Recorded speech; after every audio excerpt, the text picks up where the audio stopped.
Fala, Enemzeira, a gente está aqui para mais uma questão da playlist Guimarães Rosa, episódio 3, e a gente vai fazer aqui, portanto, uma questão de 2019, segunda aplicação, número 14 no caderno azul. Eu ranqueei aqui como dificuldade média. O que é que vocês vão me dizer? Dificuldade realmente foi média? Então vamos ver aqui nossa referência bibliográfica, a gente já sabe, né? Rosa G, Guimarães Rosa, Noites do Sertão, já aparecendo aqui para vocês, ó, Noites do Sertão, Guimarães Rosa, Conto Buriti, faz parte aí do conjunto Corpo de Baile. Então a gente vai ver aqui um fragmento do Conto Buriti, Rio de Janeiro, da minha edição também, Nova Fronteira, 2016. Tá bom? Então a referência bibliográfica abre aí o repertório de Guimarães Rosa em nossa cabeça, autor brasileiro do Modernismo 3. A gente vai ver algumas características dele ao longo dessa playlist. Então olha só, o que é que diz o comando da questão, seguindo nossa técnica usual aqui, ó.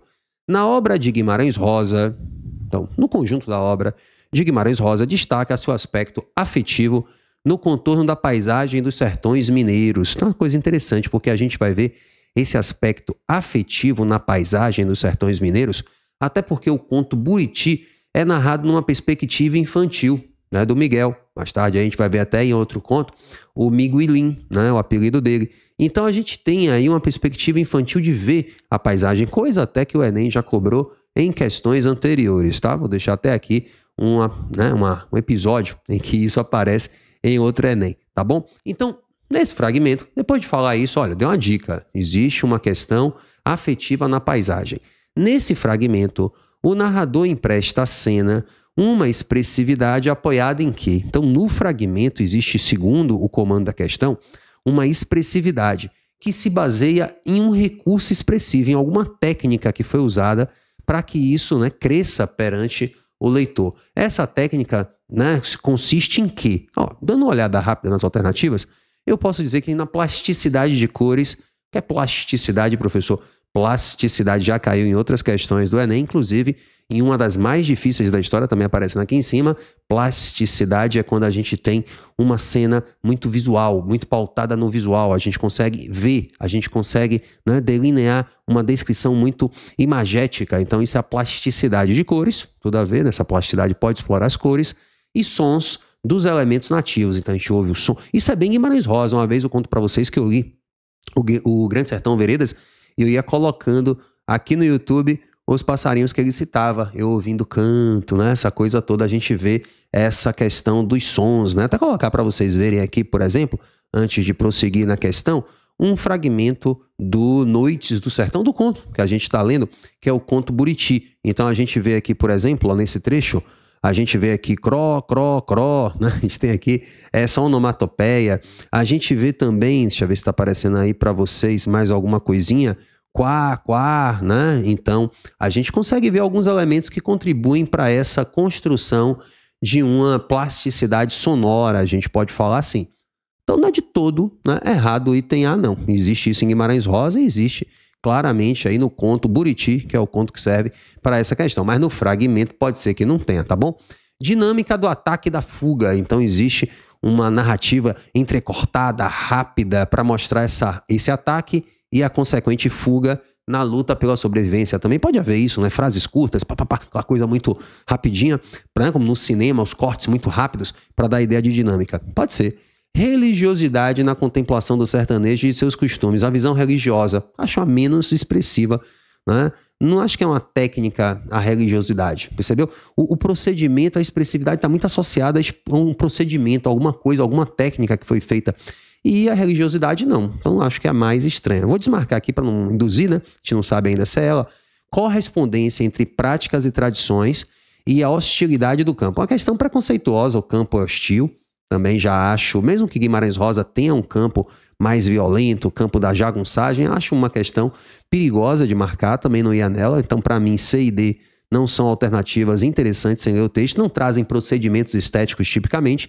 E letra E, para não ficar na A e B, humanização da presa. Sim, a humanização, recurso literário, né? A prosopopeia ou personificação, figura de linguagem que todo mundo já discutiu. Então, humanização da presa em contraste com o de desdém e a ferocidade do homem. Então, 3 letras são plausíveis, assim, no sobrevoo, né?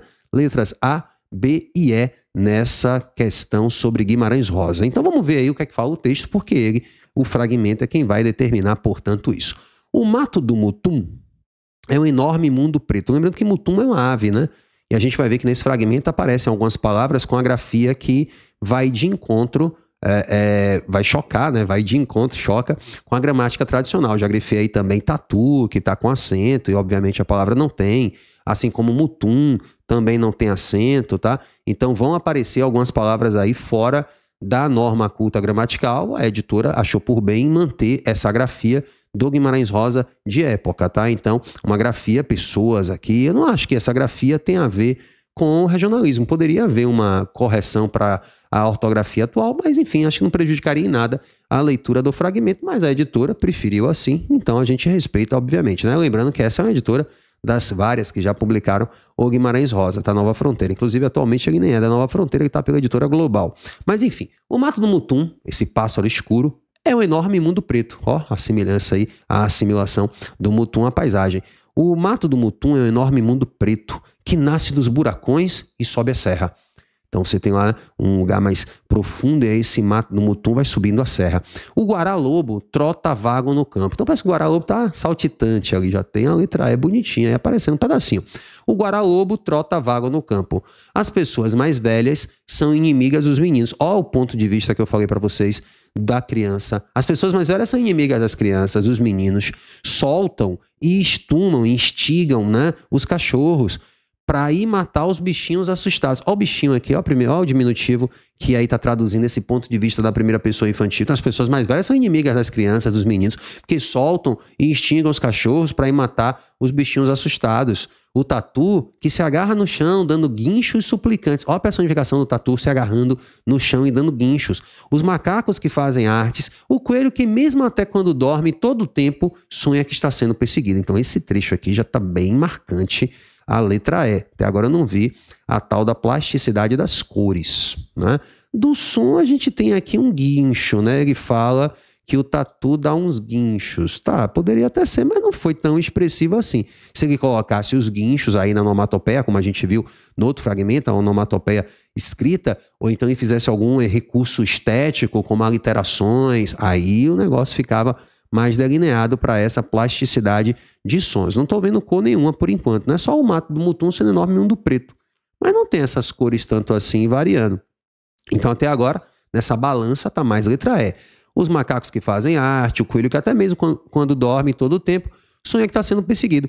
O tatu levanta as mãozinhas cruzadas. Mais uma vez personificou o tatu. A gente consegue ver. Tem essa plasticidade até visual, mas não por cor, né? Mas pelo comportamento dos bichos. O tatu levanta as mãozinhas cruzadas. Ele não sabe. E os cachorros estão rasgando o sangue dele. E ele pega a sororocá. Então aí a gente tem aí um neologismo, né, do Guimarães Rosa. Sororocá. Teria que pesquisar. Não sei o que é sororocá, não. Você sabe o que é sororocá? Bota aí, né? Deve ser cavar, né? Desesperado. O tamanduá. Tamanduá passeia no cerrado, tá lá tranquilo, passeando na beira do capoeirão. Ele conhece as árvores, abraça as árvores, o tamanduá. Nenhum nem pode rezar. Triste é o gemido deles campeando socorro. Então aqui também tem um gemido da agonia do bicho, né? Então tem um lance lá do som, mas eu também não vejo de novo, né? Como isso é muito marcante. É muito mais o desespero do bicho personificado mais uma vez. Então, letra S desenhando bem. Todo choro suplicando por socorro é feito para Nossa Senhora. Até que tem uma riminha aí, né? Todo choro suplicando por socorro tem certo recurso sonoro aí um pouquinho. Todo choro suplicando por socorro, socorro também lembrando que está na grafia, né, que não é atual da língua portuguesa. Então, todo choro suplicando por socorro é feito para Nossa Senhora. Parece que os bichinhos estão rezando para Nossa Senhora, como quem diz a Salve Rainha. Tem uma Nossa Senhora velhinha. Você vê que tem uma coisa da criança, assim, que vai trocando, né, o foco de assunto. É uma narrativa que tem essas coisas quebradas, assim. Então, tem uma Nossa Senhora velhinha. Os homens, pé ante pé, ó, devagarzinho, pé ante pé, ó, pisando assim devagar. Indo a peitavento, ó, peitando o vento. Neologismo, né? A gente sabe que o Guimarães Rosa tem essa linguagem inventiva. Então, os homens, pé ante pé, indo a peitavento, cercaram um casal de tamanduás. Encantoados contra o barranco, o casal de tamanduás estavam dormindo. Você vê que tem essas quebras da concordância, faz parte do estilo do autor, tá? Meu povo não vai dizer, o texto está cheio de erro gramatical. Isso faz parte desse imaginário interiorano e infantil que está sendo construído. O menino sem instrução, sem ir à escola. Então, ele vai pegando ali a fala, como ele aprendeu dos vaqueiros, dos tropeiros, etc. Então, O casal de tamanduás estavam dormindo. Os homens empurraram a vara dentro da toca, né? Lá dos bichos. Empurraram com a vara de ferrão, com pancada bruta, o tamanduá que se acordava. Deu um som surdo, de novo o som, né? No corpo do bicho quando bateram. O tamanduá caiu para lá como um colchão velho. Puf, né? E caiu lá, fez um som estranho quando os homens mataram ele, né? Fizeram essa perseguição ao bicho. Então podemos dizer aqui, de novo, que na obra de Guimarães Rosa destaca-se um aspecto afetivo no contorno da paisagem dos sertões mineiros. Acho que ficou clara essa parte amarela aí que está no fragmento. Nesse fragmento, o narrador empresta à cena uma expressividade apoiada em quê? Plasticidade de cores. Gente, não vi cor nenhuma aí. Até que som eu poderia pensar? Esse pedacinho aqui me faria talvez ter dúvida, mas eu não vou aí na letra A, não. Dinâmica do ataque e da fuga na luta pela sobrevivência. É essa dinâmica do homem indo atacar e o animal recuando, fugindo. Tem um pouquinho só no final, assim, que os homens enfiam lá o pau, né? Não é nem o pau, o que é que ele fala aqui? É cadê a vara de ferrão?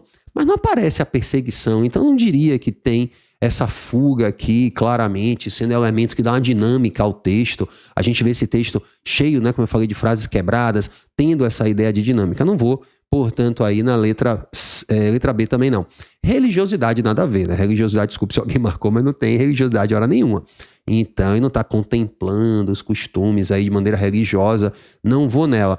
Correspondência entre práticas e tradições e a hostilidade do campo, não, a criança está achando isso agressivo, né? Ela não está compactuando com isso. A visão infantil apresenta ainda uma sensibilidade diante da cena de agressão aos animais. Então, humanização da presa, sim, em contraste com o desdém e a ferocidade do homem, tá vendo? Então, humanização da presa em contraste com o desdém. Os seres humanos, né, os adultos que são inimigos das crianças, não têm essa sensibilidade que a criança ainda apresenta no olhar. Então, gabarito aí nessa questãozinha número 3 de Guimarães Rosa, letra E, tá bom? Então, se você não conhecia o canal, mesmo já conhecia, só hora aqui de deixar o seu curtir, mandar esse vídeo para alguém que vai fazer Enem, importante a pessoa ir ouvindo questão, fazendo questão, treinar é fundamental, qualquer pessoa treina, meu povo, para o que quer que seja, desde uma prova de esportes a um concurso público, um treine pro Enem é importantíssimo, tá bom? Então, faça aqui a sua parte e também a ideia que eu queria entender é o seguinte, porque você botou aqui 1006, eu não entendi isso aqui, gente, 1006 é porque essa questão tá aqui, ó, no meu livrão, que tem 1.100 questões do Enem, 5ª edição, arrumadinhas por assunto. Se você quiser saber como esse livrão chega até sua casa para você poder fazer todas as questões, por exemplo, de Guimarães Rosa ou dos autores da literatura brasileira, porque tem literatura, tem artes, tem língua portuguesa, tem tudo que o Enem cobra, tudo que o Enem cobra. Olha aqui na descrição do vídeo, www.decodoarte.com.br, meu site. Lá também você fica sabendo dos meus cursos preparatórios para o Enem. Você que está tendo dificuldade em linguagem, você vai fazer um grande investimento por você. Você vai ver que no final você vai dizer, nossa, foi uma das melhores coisas que eu poderia fazer para conquistar uma boa nota, tá bom? E eu te convido, por último, a ficar aqui no vídeo, já que a gente estava falando dessa dualidade animais versus seres humanos, te convido a assistir essa questão de 2022, segunda aplicação, que foi bem tranquila e você vai ver mais uma dualidade entre animais e seres humanos aqui no canal, tá? Em 2 segundos, eu te vejo lá no outro vídeo. Por agora, tchau, tchau.